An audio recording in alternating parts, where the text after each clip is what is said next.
Hello student, today we will discuss about components of food. यानी आज की class में भोजन के जो अवयव होते हैं उनके बारे में डिस्कस करेंगे। तो कंपोनेंट्स का मतलब हम इनको पार्ट कह सकते हैं, ठीक है ना, कि फूड के अंदर कौन कौन से पार्ट प्रेजेंट होते हैं, या फिर हम कह सकते हैं इन्हीं फूड के पार्ट्स को कहते हैं न्यूट्रिएंट्स, ठीक है ना। तो components of food is called nutrients, यानी कि कंपोनेंट जो क्या कहलाएंगे, न्यूट्रिएंट्स कहलाएंगे, फूड के कंपोनेंट्स, ठीक है ना। तो ये कौन कौन से कंपोनेंट्स होते हैं, देखो 7 कंपोनेंट्स होते हैं, मेनली 7 न्यूट्रिएंट्स होते हैं फूड के अंदर प्रेजेंट। तो फर्स्ट जो न्यूट्रिएंट्स हैं वो हैं कार्बोहाइड्रेट्स, सेकंड है फैट, इसी फैट को हम लिपिड भी कहते हैं। थर्ड जो न्यूट्रिएंट्स हैं वो है प्रोटीन, फिर है विटामिन, फिर मिनरल्स, एंड सिक्स्थ फाइबर, इसको रफेज भी कहते हैं, ठीक है ना। और 7 है वाटर। तो ये मेनली 7 न्यूट्रिएंट्स हैं जो फूड में प्रेजेंट रहते हैं, चाहे जैसी भी डाइट हो, चाहे जैसा भी फूड हो, लेकिन उसके अंदर मतलब ये सभी न्यूट्रिएंट्स प्रेजेंट होनी चाहिए, तभी हम हेल्दी रह पाएंगे। तो अब देखिए, ये जो कार्बोहाइड्रेट होता है, ये कार्बोहाइड्रेट हमारे को कहाँ से प्राप्त होता है और क्या वर्क होता है, ये चीज़ें हम सभी की पढ़ेंगे। तो देखो, कार्बोहाइड्रेट्स होता है, इससे हमारी बॉडी को क्या मिलती है, एनर्जी मिलती है।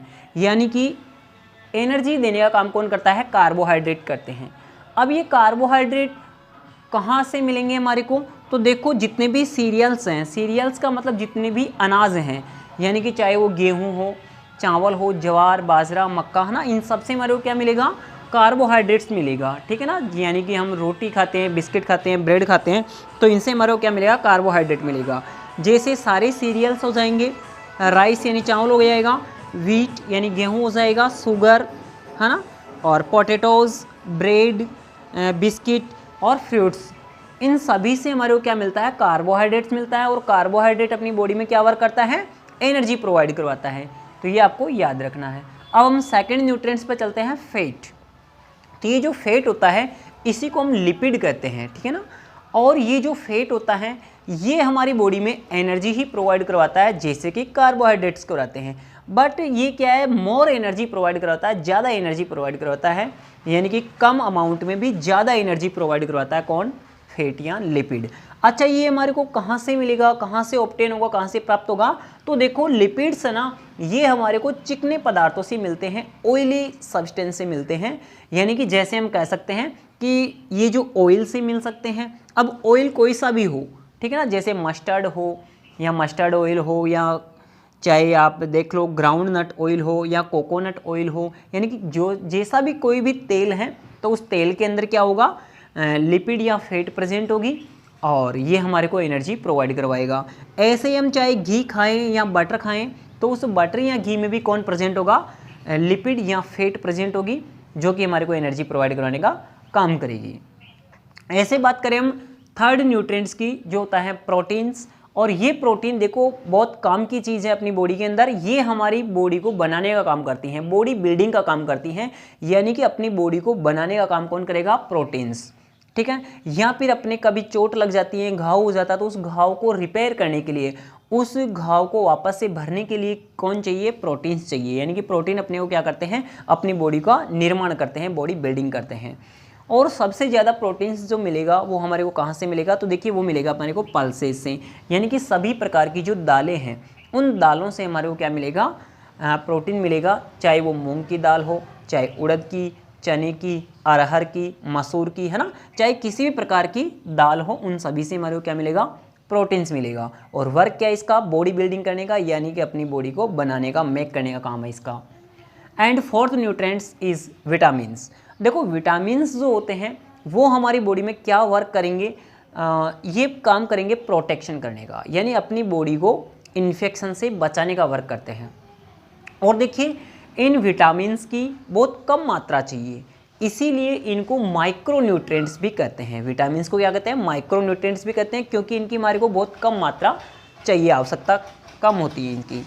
लेकिन ये कम आवश्यकता ही हमारी पूर्ति कर देती हैं, और ये कम मात्रा ही हमारे को सफिशिएंट है बॉडी के लिए, इन्फेक्शन से बचाने के लिए, प्रोटेक्शन करने के लिए। अब देखिए जो विटामिन्स होते हैं ये हमारे को कहाँ से मिलते हैं और क्या इनका वर्क है, तो वर्क आपको बता ही दिया, प्रोटेक्शन करने का काम करते हैं। और देखिए ये कितने टाइप के होते हैं, तो जो विटामिन्स होते हैं वो अलग अलग टाइप के होते हैं। जैसे विटामिन ए होता है, विटामिन बी होता है, विटामिन सी, विटामिन डी, इसके अलावा भी विटामिन के, विटामिन है ना ई भी होता है। ओके, तो ये विटामिन होते हैं। अब ये विटामिन कहाँ से मिलेंगे अपने को, तो देखिए विटामिन ए जो होता है वो कैरेट से मिलता है। यानी कि देखो वैसे तो सारे वेजिटेबल्स और फ्रूट्स में क्या होते हैं, ये विटामिन प्रेजेंट होते हैं, लेकिन जो ज़्यादा अमाउंट में होता है, तो जैसे कैरेट के अंदर विटामिन ए ज़्यादा अमाउंट में प्रेजेंट होगा, मोर अमाउंट में प्रेजेंट होगा, ठीक है ना। तो ऐसे हम कह सकते हैं कि भाई कैरेट क्या है, source of vitamin A. Okay, and B जो है वो कहाँ से मिलेगा विटामिन बी, तो ये मिलेगा ग्रीन वेजिटेबल्स में, ठीक है ना। तो green vegetables are source of vitamin B. And vitamin C कहाँ से मिलेगा, तो विटामिन सी मिलता है खट्टे पदार्थों से। विटामिन सी किससे मिलता है, खट्टे पदार्थों से मिलता है, श्योर सब्सटेंस से मिलता है, जैसे कि आंवला है और लेमन है। तो लेमन, आंवला, ठीक है ना, नारंगी है, तो जितने भी खट्टे पदार्थ जो होते हैं, है ना, तो खट्टे जो फ्रूट्स होते हैं उनसे हमारे को क्या मिलता है, विटामिन सी मिलता है। और विटामिन डी जो है, विटामिन डी मिलता है हमारे को मिल्क से, ठीक है ना। तो ये हमारे को ऑल फ्रूट्स एंड वेजिटेबल्स में प्रेजेंट होते हैं विटामिन, और ये हमारे को कम मात्रा में चाहिए, इसलिए इसको माइक्रोन्यूट्रिएंट्स भी कहते हैं। और देखिए अगर मान लो ये विटामिन हम कम लें, है ना, यानी कि इनकी मात्रा कम चाहिए, वैसे इन कम मात्रा से भी और कम हो जाए तो कुछ डिजीज हो जाते हैं, जो हम अगली क्लास में डिस्कस करेंगे। अब देखिए नेक्स्ट न्यूट्रिएंट्स हैं मिनरल्स। तो देखिए ये मिनरल्स जो होते हैं ये भी प्रोटेक्शन का काम करते हैं, और ये मिनरल्स भी हमारे को कम मात्रा में चाहिए, यानी कि इनको भी हम माइक्रो न्यूट्रिएंट्स कहते हैं। तो विटामिन्स और मिनरल्स दोनों एक ही काम करते हैं, प्रोटेक्शन करने का, और इन दोनों को माइक्रो न्यूट्रिएंट्स कहते हैं, क्योंकि ये स्मॉल अमाउंट में हमारे को चाहिए।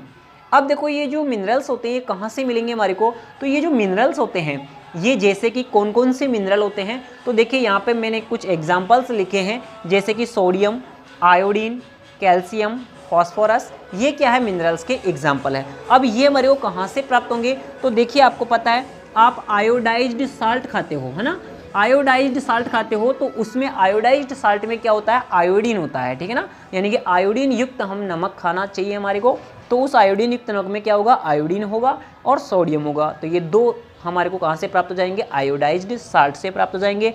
एंड कैल्शियम और फॉस्फोरस ये वैसे तो वेजिटेबल्स में भी होता है, फ्रूट्स में भी होता है और मिल्क में भी होता है, ठीक है ना।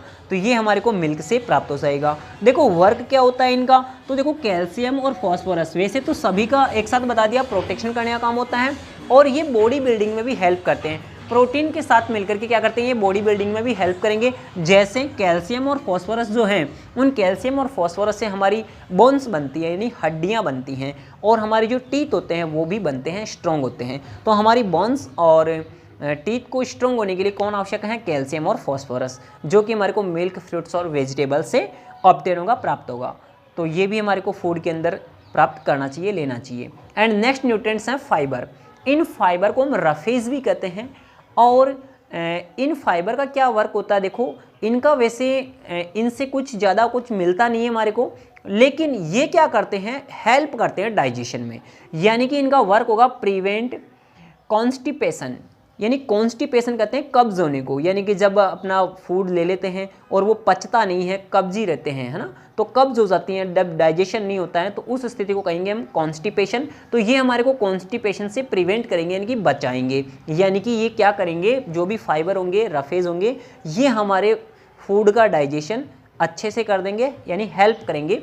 और ये हमारे को कहाँ से प्राप्त होंगे, ये जो फाइबर है ये all fruits and all vegetables में प्रेजेंट होते हैं। तो ये हमारे को क्या करेंगे, डाइजेशन अच्छे से करवाएंगे और हमें कॉन्स्टिपेशन से बचाएंगे, यानी कब्ज से दूर रखेंगे। एंड लास्ट न्यूट्रिएंट्स जो हैं वो हैं वाटर। ये वाटर हमारे को क्या काम करता है, कहाँ से प्राप्त होता है, देखो आप सब जानते हो ये हमारे को ड्रिंकिंग वाटर से ही प्राप्त होता है।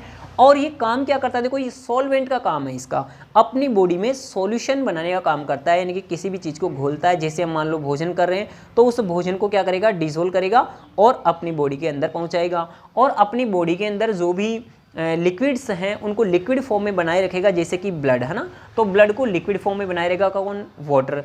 और अपना जो फूड है उसको भी डाइजेस्ट करने में भी हेल्प करेगा, और अपनी बॉडी को ये अपनी बॉडी के अंदर बहुत सारी जो रिएक्शंस होती हैं उन रिएक्शंस भी कंप्लीट करने के लिए ये वाटर आवश्यक होता है, ठीक है ना। तो इस प्रकार से इन 7 न्यूट्रिएंट्स की हमारी बॉडी को आवश्यकता होती है, नेसेसिटी होती है। और ये 7 ही न्यूट्रिएंट्स अपने को लेने चाहिए। अगर मान लो अपने डाइट में ये 7 न्यूट्रिएंट्स प्रेजेंट नहीं है, इनमें से 1 या 2 न्यूट्रिएंट्स भी कम हैं, ठीक है ना, तो इससे क्या हो जाएगा, लगातार अगर हम ऐसा भोजन करेंगे तो हमारे को डिजीज़ हो जाएंगे, जिनका वीडियो मैं अगली क्लास में बनाऊंगा। तो ठीक है, मिलते हैं अगली क्लास में। आपको इसको नोटबुक में उतार लेना है और याद कर लेना है, और इस वीडियो को ज़्यादा से ज़्यादा अपने फ्रेंड्स को शेयर करना है। Okay, thank you.